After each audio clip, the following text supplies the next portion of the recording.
Cette vidéo va conclure la playlist Jour J, donc la fameuse action que j'ai menée en janvier contre, on va dire le gouvernement, oui et non. On va pas mettre tout le monde dans le même panier, mais en tout cas contre, dans un premier temps, Emmanuel Macron. Donc je vais vous refaire un petit rappel. Le 4 janvier, Emmanuel Macron a dit qu'il avait envie d'emmerder les Français. Enfin, plus précisément les non-vaccinés. Et le lendemain, ces propos ont été soutenus par le porte-parole du gouvernement qui s'appelle monsieur Gabriel Attal et qui a dit que c'était les non-vaccinés qui emmerdaient tout le monde. D'accord? Donc en fait, je vous invite à retourner voir toutes les vidéos où j'explique un petit peu le problème en profondeur. Là, je vais juste vous faire un petit résumé. Où est le problème? Le problème, c'est surtout la façon de s'exprimer. On ne s'exprime pas de la sorte quand on s'adresse au peuple. Vous savez très bien que dans la culture française, ce n'est pas dans nos coutumes et dans nos cultures que des personnes qui soient haut placées, que ce soit en entreprise ou dans le gouvernement, les personnes qui sont à la tête d'un mouvement, d'un groupe, s'expriment de la sorte avec des mots argotiques à son auditoire, qu'il soit vacciné ou non vacciné d'ailleurs. C'est-à-dire que là, c'est un affront qu'ils font aussi bien aux vaccinés qu'aux non-vaccinés. D'accord, donc ça c'était juste pour le rappel. Et moi je vous avais, pour contextualiser les choses, je vous avais signalé que beaucoup de personnes étaient venues me voir en message privé, me dire que depuis qu'il y avait ce terme-là, en fait, ils se sentaient encore plus stigmatisés. Souvenez-vous, en décembre-janvier 2021-2022, les non-vaccinés étaient énormément stigmatisés dans les médias. Souvenez-vous bien, faut pas oublier ce qui se passe. Moi, je fais ces vidéos pour qu'il y ait une mémoire, que au-delà de ma vie qui va être plus ou moins longue ou plus ou moins courte, que ces vidéos perdurent et qu'on se souvienne de ce qui s'est passé. Parce que selon moi, et si j'ai agi, c'est que selon moi, il y aura des conséquences dans le futur. Et il y en a déjà et je vais vous le prouver. Mais il y aura des conséquences et c'est important qu'on se souvienne de ce qui s'est passé. Ce qui se passait, c'est que quotidiennement, les non-vaccinés étaient pointés du doigt dans les médias. Souvenez-vous ce qui se passait. Oui, vax, anti-vax, pro-vax, tatata. Ils interrogeaient à chaque fois dans les médias des non-vaccinés qui étaient complotistes, très déshuluberlus, rarement des personnes qui avaient des discours sensés. Moi je suis non vaccinée mais hyper responsable, je fais plus la bise, je fréquente plus mes amis, etc. On en a déjà parlé, mais ils ne présentaient jamais des non vaccinés responsables, c'était toujours des inconscients. On nous pointait du doigt clairement, d'accord? Et en fait, au-delà de mon propre vécu où moi-même j'étais harcelée au quotidien parce que je suis non vaccinée, des lycéens et collégiens m'ont contacté pour me dire que eux aussi dans la cour de récré étaient pointés du doigt, agressés verbalement et physiquement parce que ils sont stigmatisés dans les médias et qu'ils ont vu une recrudescence de ce harcèlement suite au emmerdé d'Emmanuel Macron et de Gabriel Attal. Donc là, moi, je vous ai expliqué que j'étais farouchement contre le harcèlement de manière générale et le harcèlement scolaire et que c'était quelque chose qui me tenait à cœur et que là, il fallait que j'agisse. Aussi bien pour moi me défendre parce que moi aussi, je me sentais pointés du doigt et victimes de leurs actions finalement, mais aussi parce que finalement je n'étais pas la seule victime puisque vous avez été nombreux à me contacter, à me solliciter par rapport à ça. Donc voilà l'objectif de l'action. Donc pour vous expliquer, donc vous avez déjà vu, je vous ai expliqué ce qui s'est passé quand je suis allée là-bas et j'ai été très étonnée et vous pensez bien que j'avais prévenu mes proches qui ont eux-mêmes été étonnés quand je leur ai dit à peine je suis arrivée, j'ai à peine eu le temps de dérouler ma banderole que hop, on m'embarquait déjà alors que j'étais pacifiste, que je souriais, etc. qu'il y avait tout allait bien, tout le monde a été très étonné. Et moi aussi, la première, je suis sur un lieu public, une rue public, un passage piéton, enfin un trottoir public, et je n'ai pas le droit à cette liberté d'expression-là. Liberté d'expression, un grand, comment dire, pouvoir, un emblème national, soi-disant. Finalement, je suis tombée de haut. Ok, ça c'est la première chose. Plusieurs choses à découler de cette action. Notamment, je vous avais dit que j'avais déposé en main propre un courrier au Palais de l'Élysée, puisque j'étais sur place. Donc, j'ai rédigé un courrier que j'ai remis en main propre au responsable courrier de l'Élysée. Donc voilà, on m'a fait rentrer, ils ont ouvert la porte de l'Élysée. Donc c'était une porte sur le côté, hein, c'était pas le grand portail, il faut pas exagérer. Et j'ai pu remettre en main propre mon courrier. Soi-disant, j'aurais eu une réponse à l'heure actuelle. Donc ça, je l'avais fait le 19, parce que le 18 avril, j'avais mené mon action. Le 19, j'étais retournée au Palais de l'Élysée pour remettre en main propre. 19 janvier. Nous sommes à l'heure actuelle le 8 avril 2022. Je n'ai absolument aucune réponse. D'accord? Alors, vous allez dire, oui, mais c'est normal, là. Non.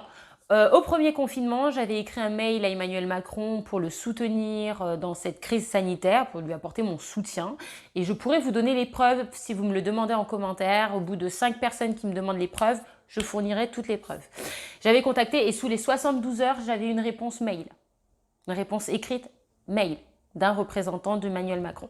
Là, pour cette action que j'ai menée avant d'aller à Paris, j'avais écrit un mail, pas de réponse. J'ai déposé le courrier en main propre, pas de réponse, d'accord? Ni de lui-même, ni d'un de ses représentants. Donc en fait, ils savent répondre quand ça va dans leur sens, mais dès que ça ne va plus trop dans leur sens, pas de réponse, d'accord? Juste là, je vous expose les faits. Ensuite, comme vous le savez, j'ai porté plainte contre Gabriel Attal. Parce qu'on ne peut pas porter plainte contre Emmanuel Macron, donc j'ai porté plainte contre Gabriel Attal. Et donc il était venu voir ma story, allez voir mes vidéos précédentes où je vous montre qu'il était bienvenu regarder ma story, etc., où je parlais de lui. Donc le mec a le temps, Instagram, de regarder mes stories, mais n'a pas le temps de s'excuser, ni de discuter avec moi, etc. Donc voilà, bref. Moi, je suis personne, tu viens voir ma story, t'as que ça à faire. Bref, ça, on en a déjà parlé. À la suite de ça, donc là, j'ai mis du temps à vous sortir cette vidéo parce que j'attendais toutes les réponses. La réponse quand j'ai déposé le courrier au Palais de l'Élysée et la réponse de ma plainte. Palais de l'Élysée, toujours pas de réponse. Concernant ma plainte, j'ai reçu un courrier qui classe mon affaire sans suite. Et dans ce courrier, on me menace que si je fais appel de cette décision, on me menace de porter plainte contre moi. J'ai les preuves aussi, si vous me les demandez en commentaire. Je vous ferai une autre vidéo où je vous expose toutes les preuves. Vous aurez les captures écran, enfin là le scan du courrier, etc.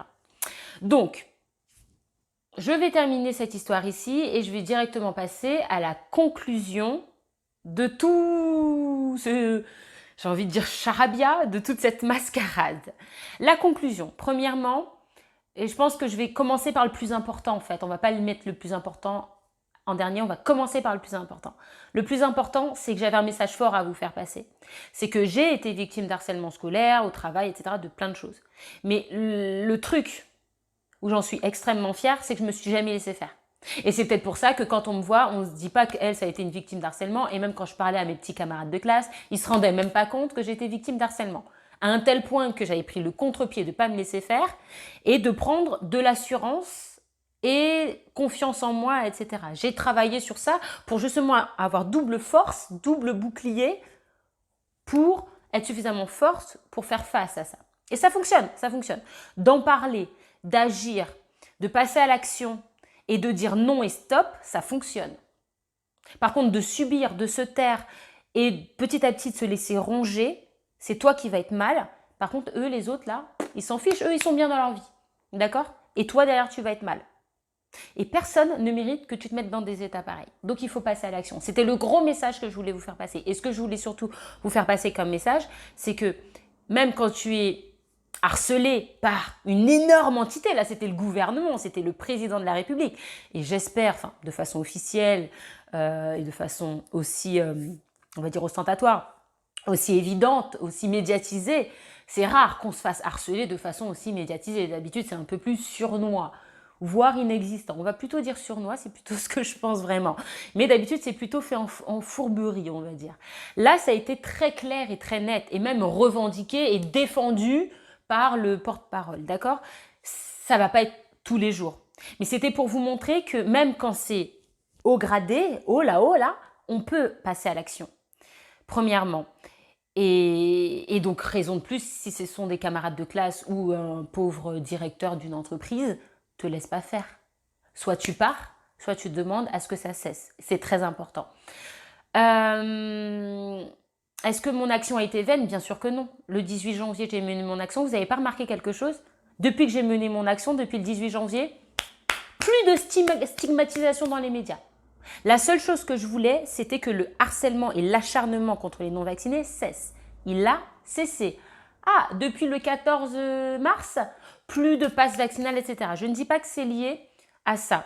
Mais, mine de rien, dans les médias, on parle moins des non-vaccinés, vaccinés. Allez absolument vous faire vacciner. On en parle moins, bizarrement. Alors, peut-être que c'est à l'approche des présidentielles. Je m'en fiche. Moi, ce que je vois, c'est que depuis le 18 janvier que j'ai mené mon action, où j'ai pu parler à la garde rapprochée d'Emmanuel Macron à plus d'une vingtaine de personnes, je me suis adressée à énormément de monde ce jour-là. Faut pas l'oublier, ça a peut-être pas été médiatisé, mais moi, je me le suis médiatisé toute seule. Il y a eu un changement médiatique autour de leur façon de parler des non-vaccinés, d'accord? C'est tout ce que je voulais. Alors, si je ne fais pas appel de la décision, c'est pas à cause de leurs menaces. C'est parce que j'ai eu ce que je voulais. D'accord? Même si j'ai pas eu les excuses publiques, bon ça c'était la cerise sur le gâteau, je voulais avant tout que ça cesse. Ça a cessé. Hasard ou pas hasard, ça a cessé. D'accord? Maintenant, si ça recommence, bien sûr que je ferai appel de la décision. Bien sûr que je recommencerai. C'est pas leur menace qui va me faire peur. J'ai les preuves, j'ai tout. Donc, agissez et passez à l'action. Message important. Deuxième message que j'aimerais vous transmettre, mon analyse de mon point de vue, de ce que j'ai vécu. J'ai été énormément étonnée, très étonnée, que je n'ai pas cette liberté d'expression de façon pacifiste, de dire excusez-vous, stop au harcèlement. C'était extrêmement bienveillant, pacifiste. Même les policiers m'ont dit, ou la garde rapprochée de Macron m'a dit, ah mais en plus vous êtes arrivée, vous étiez souriante. J'ai dit mais oui, moi je suis tranquille, hein, je veux pas d'histoire, je ne criais pas à rien. Je n'ai pas le droit d'exprimer haut et fort face au palais de l'Élysée, hein, de façon à être vue quand même et à interpeller l'opinion publique. C'était volontaire. Un message plein de sagesse, très, très beau finalement, qui voulait avant tout défendre les enfants harcelés en milieu scolaire. C'était un beau message et on m'a embarqué pour ça. Comment appelle-t-on un régime politique dans lequel la liberté d'expression sur la voie publique est interdite? Moi, je pose une question. Vous répondez ce que vous voulez dans votre tête. Je ne dirai pas les termes de ce que je pense, mais je pense que vous savez ce que je pense, d'accord? Et j'ai été extrêmement déçue de constater ça sur le terrain, parce que c'est peut-être naïf de ma part, mais je ne pensais pas qu'on était dans cette... j'allais sortir le mot, mais dans cette entité politique-là, voilà. Donc c'est une réalité terrain dont je n'avais pas conscience, j'en entendais parler, mais j'étais là, bon, ils exagèrent. Non, non, nous sommes dans une forme de régime, je ne dirais pas le terme, mais douce et vicieuse et insidieuse, voilà, ce que je pense, vraiment, je vous le dis. Et je n'oublie pas non plus, et je fais cette vidéo pour que vous n'oubliez pas ce qui a été dit, c'est que les non-vaccinés ne sont pas des citoyens français. Donc à l'heure actuelle, je suis déchue de ma nationalité. C'est ma seule nationalité. Hein. Ce que je vous disais, quand je vous disais qu'il y aurait des conséquences dans le futur. Emmanuel Macron, en employant ce terme-là, a ouvertement manqué de respect. Là, il sous-entend quoi? C'est-à-dire que moi, haut placé, je suis le chef de l'État, le chef des armées, je m'adresse à vous de la sorte. Donc derrière, c'est la porte ouverte à ce que vous vous adressiez à moi de la même façon. C'est comme quand tu éduques ton enfant, tu ne peux pas lui dire « arrête de me crier dessus » en lui criant dessus. Parce que derrière, l'enfant, il reproduit simplement le schéma qu'il a vu. Et, donc il y a eu ce dérapage, moi je vais l'appeler ça comme ça. Et derrière, il y a quelques semaines, il s'est étonné, il s'est insurgé qu'on lui manque de respect. Voilà, je vous mets les captures écran là, vous pouvez aller fouiner de votre côté. Mais forcément, il y a un retour de bâton. Et c'était prévisible. C'était absolument prévisible et en fait le problème, moi, et je vous pose cette problématique-là dans la tête pour que vous l'ayez en tête et que vous observez ce qui va se passer au fil des années et vous dire « Ah, Jessica, elle avait peut-être pressenti quelque chose », c'est que pour moi, là, une brèche et une porte a été ouverte sur le tout et n'importe quoi. Observons ce qui va se passer au fil des années. Je suis certaine que ce qui s'est passé en janvier, le 4 et 5 janvier 2022, a ouvert une sacrée porte. Affaire à suivre. Gardez les yeux ouverts.